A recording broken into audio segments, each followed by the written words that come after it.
Let's begin today by confronting a phrase that has killed more human connection, destroyed more employee loyalty, and extinguished more frontline innovation than perhaps any other combination of words in the English language. Have you ever looked someone in the eye, a vulnerable client, an exhausted team member, a deeply frustrated partner, seeing with absolute clarity that they were struggling, seeing that they were in desperate need of a spontaneous moment of genuine human care, and heard yourself say the most robotic, soul crushing phrase imaginable? I'm sorry, but it's company policy. How many times have you watched one of your brightest, most compassionate team members wants to do something extraordinary, something wildly generous, highly creative, and profoundly memorable for a customer, only to watch them physically stop themselves, and abandon the idea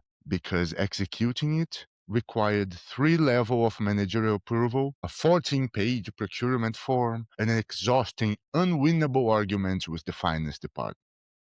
Over the last century, we have built our organizations to be flawless, highly efficient, heavily fortified machines. We worship at the altar of the standard operating procedure, the famous SOP. We crave predictability. We demand risk mitigation. We obsess over infinite scale. But in our absolute, blinding obsession with controlling every single variable and eliminating every ounce of friction, we have systematically designed the humanity right out of the building. We have optimized for compliance. And in doing so, we have sacrificed connection. Because here is the ultimate, undeniable truth of modern business: you cannot write an SOP for human magic. Stay with me until the end of this episode. We are going to do something unprecedented today. We are going to collide 3 of the most disruptive, paradigm shifting business philosophies of our generation: the structural rebellion of humanocracy, the relational genius of unreasonable hospitality, and the revolutionary leadership model of trust and inspire. We are going to look at the historical hangover of the factory mindset that is still infecting your office. We are going to examine why artificial intelligence is making the bureaucracy obsolete. And I will share a deeply painful, embarrassing story of how a rigid, stupid rule completely destroyed a beautiful moment of connection on my own team, forcing me to ruthlessly rethink the entire architecture of how I lead.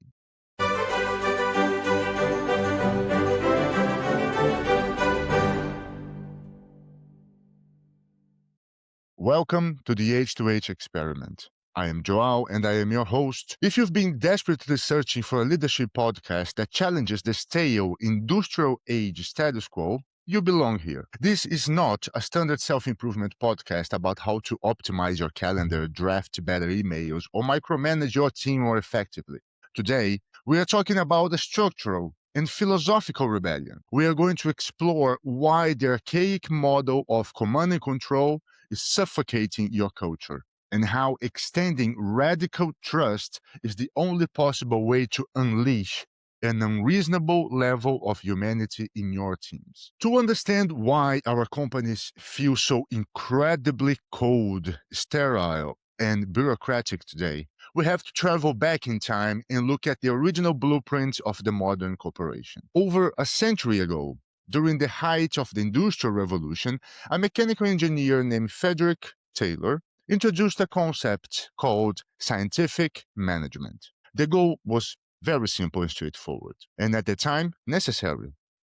Make factories as hyper-efficient, predictable, and error-free as humanly possible. To achieve this absolute efficiency, Taylor's management philosophy did something catastrophic to the human spirit. It fundamentally separated the thinkers from the doers. The thinkers were the bosses, the managers, the executives sitting in the quiet, clean offices. The doers were the workers sweating on the noisy assembly line. Workers were explicitly treated as programmable cogs in a massive industrial machine. They were told exactly how to move their arms, exactly when to pull the heavy lever, exactly how long they could rest, and exactly what to say.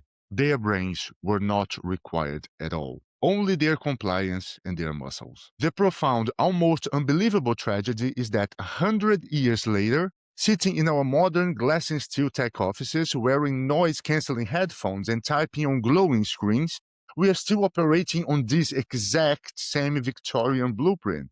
As outlined in the brilliant provocative book Humanocracy by Gary Hamel and Michel Zanini, we haven't actually evolved our management structures. We have just built shinier, digitalized bureaucratic empires. Bureaucracy is an architecture built entirely on control, and control is always born from a fundamental lack of trust. Bureaucracy assumes that people on the front lines are inherently self-serving, inherently lazy, or inherently incompetent, and therefore cannot be trusted to make good decisions without supervision. So to protect the company from its own people, we constrain them with endless rules, suffocating policies, and heavy, expensive layers of middle management designed to audit their every move. Bureaucracy demands compliance. It demands uniformity.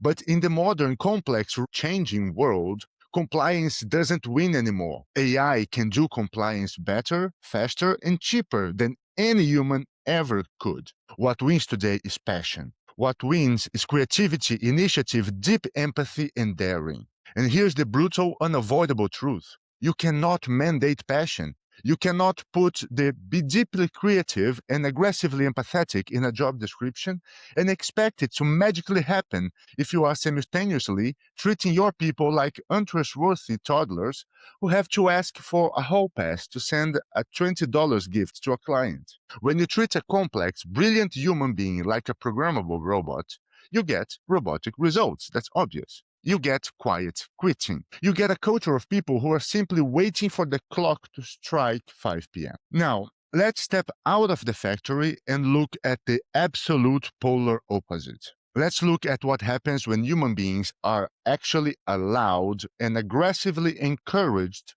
to be profoundly human. In his phenomenal book, Unreasonable Hospitality, renowned restaurateur Will Guidara talks about the impossible journey of taking the legendary New York restaurant 11 Madison Park from a struggling brasserie to the undisputed #1 restaurant in the entire world. He didn't do it just by having the most technically perfect food. He didn't do it by having the most efficient kitchen SOPs. He did it by completely redefining the human experience for his guests and his people, treating every single table as an opportunity to create magic.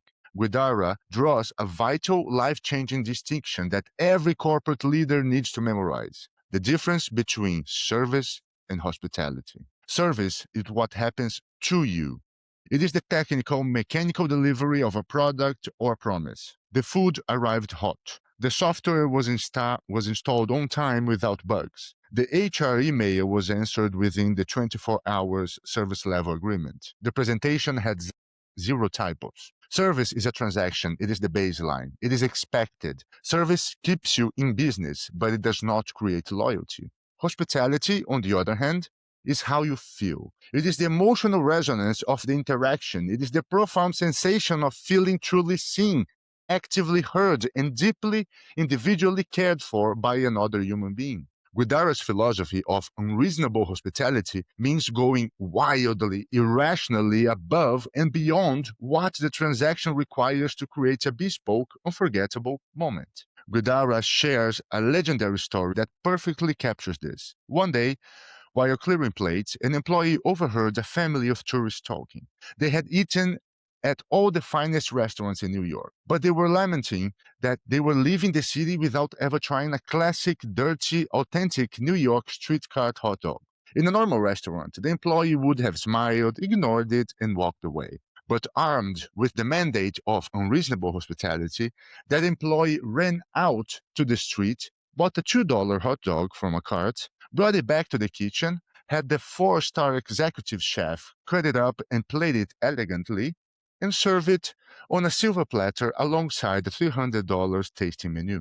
When that family saw the hot dog, they lost their minds. They were moved to tears. That is unreasonable. It makes zero financial or operational sense in the short term to leave that building to buy a $2 item for a table spending thousands. but it creates a lifelong unbreakable human bond. That family will talk about love medicine for the rest of their lives. All right. Now, here's where the H2H philosophy brings these ideas together into a violent collision, and where we must face the ultimate leadership reckoning. You cannot deliver unreasonable hospitality if you are trapped in a bureaucracy.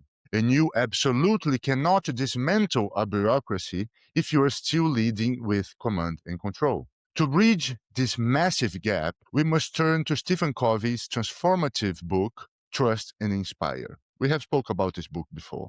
Covey points out a glaring paradox. While the world has completely changed, moving from the industrial age to the information age, and now into the AI and relational age, our style of leadership has not updated its operational system. We are still relying heavily on command and control. The idea that leadership is about directing, containing, measuring, and motivating through external rewards or punishments. The classic carrot and stick.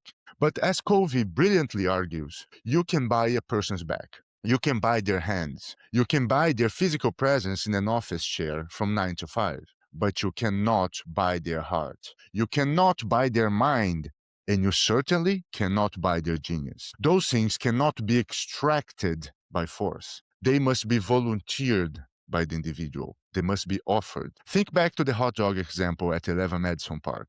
You cannot write a bureaucratic SOP that says, Step 1, eavesdrop on table 4's private conversation. Step 2, abandon your assigned station and leave the building. Step 3, buy unapproved street food. Step 4, interrupt the executive chef. You cannot command someone to be that empathetic, that observant, or that bold. If that waiter was operating under standard command and control manager, he would have had to ask his shift supervisor for permission to leave the building. He would have had to fill a petty cash voucher in triplicate for the $2. He would have to schedule a meeting with the executive chef to ask for permission to disrupt the highly choreographed menu. By the time he got the final reluctant approval from management, the family would have paid their bill, flown back to Europe, and the magic would be dead. The magic of unreasonable connection requires three things: immediacy, autonomy, and human intuition. When you wrap your team in layers of red tape, you violently kill their intuition.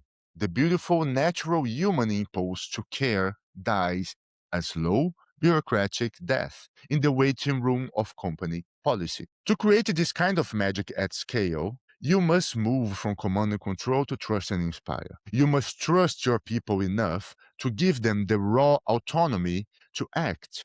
And you must inspire them with a purpose big enough that they genuinely want to act.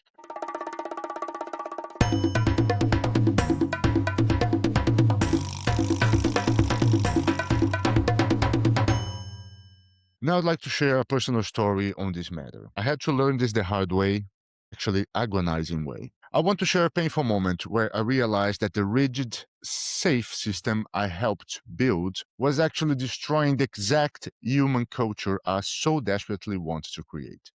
We had this high value customer who had been with us for a long time. They weren't just a revenue source. We knew them well. Suddenly, we found out that the main point of contact there was going through a severe, devastating personal tragedy. One of my frontline team members, someone who worked in the trenches with the customer every single day, came to me. Their eyes were lit up with a brilliant, highly personalized, and deeply empathetic idea to send this client something special. It was a gesture meant to say, we see you, we are with you, and you are not alone. It wasn't wildly expensive, but it was highly bespoke. It required bending a few rules about how we allocate our specific customer entertainment budget, and it meant stepping outside our standard pre-approved, highly sanitized corporate gifting vendor list. My immediate, deeply conditioned command and control reflex kicked in like a defense mechanism. I put on my armor of policy. I looked at this passionate employee and say, wow, that's a really beautiful thought. But let me check with finance on how we code that specific expense, and let me just make sure it doesn't violate any compliance guidelines with our vendor policy. Give me a few days. It took 3 days to get the approvals. 3 days of sending emails back and forth, writing justifications to people who had never even met the customer and navigating administrative friction. By the time we finally got the green light and sent the gesture, the critical emotional window had closed. The moment had passed. It felt late. It felt calculated. It felt exactly like what it was: a sterile, corporate transaction attempting to masquerade as a spontaneous human embrace. I will never forget the moment I went back to my team member to give them the good news that it was approved. I looked at them and I saw that the light in their eyes had completely dimmed. They said, "Okay, thanks," and walked away. I realized in that exact second that I hadn't just delayed a gift, I had inadvertently punished their empathy. I had taught them a devastating lesson: that their human intuition, their desire to care, was viewed by the company as a liability that needed to be audited, questioned, and slowed down by the system. I guaranteed that they would never bring me a spontaneous magical idea again. I realized then that I was a massive hypocrite. I couldn't stand on a stage and preach the gospel of H2H connection while simultaneously maintaining an infrastructure built entirely on distrust and control. I was the bottleneck to my own vision. Now, if we want to build organizations capable of unreasonable hospitality, we have to fundamentally radically shift our underlying philosophy of leadership. We have to stop viewing trust as a soft, nice to have cultural element and realize that trust is the ultimate hardcore operational technology. Command and control, the root cause of humanocracy's enemy, operates on a deeply cynical assumption. It assumes that if you don't control people, monitor their keystrokes, and track their badges, they will steal from you, slack off, or make incredibly stupid decisions. So, bureaucracy builds exhaustive, suffocating, expensive rules designed to catch the 1% of bad actors. But in doing so, it deeply penalizes, insults, and demotivates the 99% of brilliant, caring people who just want to do great work. It is a tax on human potential. Trust and Inspire operates on an entirely different, highly optimistic assumption. It assumes that people have greatness inside of them. It assumes that people are inherently capable, deeply creative, and desperately want to do work that actually matters. As Stephen Covey says, trust is the ultimate human performance multiplier. When trust goes up, speed goes up, and costs go down. When trust goes down, speed drops to a crawl, and the cost of doing business skyrockets because of all the redundant checks and balances. To unleash unreasonable hospitality, you have to give your people the power to be unreasonable.